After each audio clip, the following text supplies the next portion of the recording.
On this video, I am going to be talking about these 4-pin GX16 aviation connectors.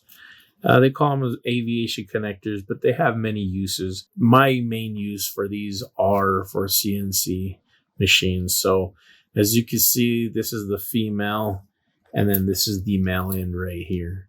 So these all come apart, so you're able to do all your soldering work and then quickly piece everything together, and then it makes it really simple and easy to use. I've gone ahead and I've already installed it on that stepper motor.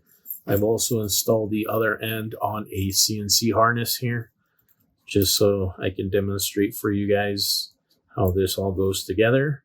Just simply push in,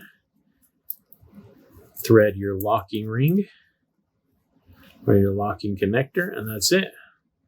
As simple as that. If you have short wiring, you can actually make extensions to your harness using this type of connector. So anyways, I think I'll go ahead and leave it there. I want to thank you for watching this video, and I will see you guys on the next one.